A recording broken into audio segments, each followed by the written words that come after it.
मगरबी बंगाल की सियासत में बढ़ती कशीदगी के दरमियान समाजवादी पार्टी के सरबराह अखिलेश यादव कोलकाता पहुंच गए, जहां उन्होंने तृणमूल कांग्रेस की सदर और चीफ मिनिस्टर ममता बनर्जी से मुलाकात की। कोलकाता एयरपोर्ट पर मीडिया से गुफ्तगू करते हुए अखिलेश यादव ने बीजेपी लीडर शुवेंदु अधिकारी के जाती मुआविन के कत्ल पर शदीद तशवीश जाहिर की और इंतखाबी सिक्योरिटी इंतजाम पर सवाल उठाए।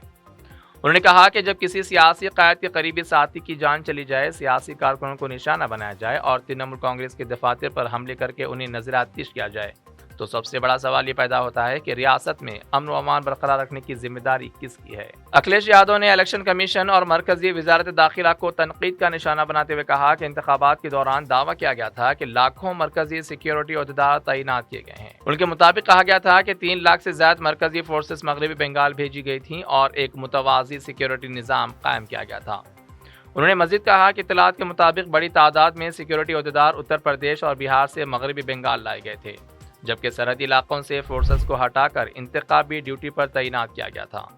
अखिलेश यादव ने सवाल किया कि इतनी भारी तादाद में फोर्सेस की मौजूदगी के बावजूद अगर सियासी तशद्दुद और कत्ल के वाक़यात पेश आ रहे हैं, तो फिर सिक्योरिटी के दावों की हकीकत क्या है। सियासी मुबस्सिरीन के मुताबिक अखिलेश यादव का यह बयान मगरबी बंगाल में जारी सियासी कशीदगी और इंतखाबी माहौल पर एक अहम रद्द-ए-अमल समझा जा रहा है, जबकि ममता बनर्जी से उनकी मुलाकात को भी अपोजिशन इत्तेहाद के तनाजुर में अहम माना जा रहा है।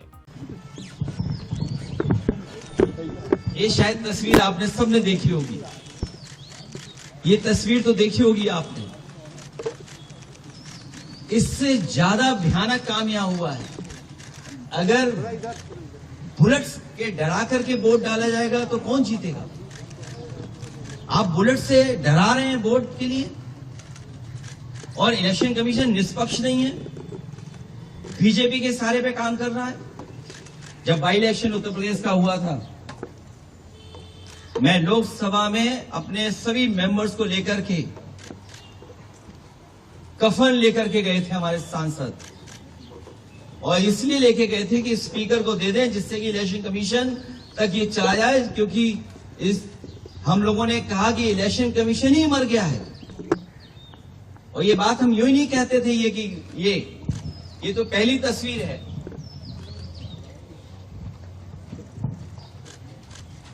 दूसरी तस्वीर भी किसी से छिपी नहीं होगी,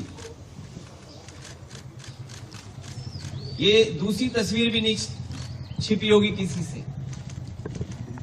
और फिर जो वोट डालने का तरीका है, मैं केवल एक कॉन्स्टिट्यूंसी का उदाहरण दे रहा हूं कि इस तरीके से फोर्स से वोट डलवाया। मैं 2012, 2017, 2022 समाजवादी पार्टी 37%, 2017 42%, 2022 46%। कभी समाजवादी पार्टी चुनाव नहीं हारी।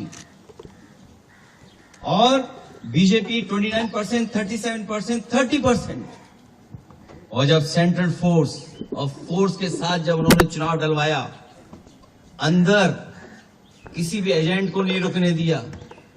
बंगाल में भी यही किया कि जो पॉलिटिकल पार्टी के पोलिंग स्टेशन के अंदर जो एजेंट्स होते हैं, उनको धमकाया, डराया और न जाने क्या क्या तरीका अपनाया होगा। यहां देखिए आप, जब डराया, धमकाया और पुलिस का साथ लिया तो कितना 77% पहुंच गया वोट बीजेपी का। 77%। ये वो डेटा मैं दिखा रहा हूं जो इलेक्शन कमीशन के पास भी अवेलेबल होगा।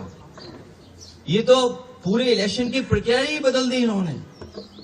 और अब तो ऐसा है बीजेपी की सरकार में इलेक्शन। मजीद खबरों के लिए हमारे चैनल मुंसिफ न्यूज 24x7 को देखते रहिए। अगर वीडियो अच्छी लगी तो लाइक करें, शेयर करें और चैनल को सब्सक्राइब करें।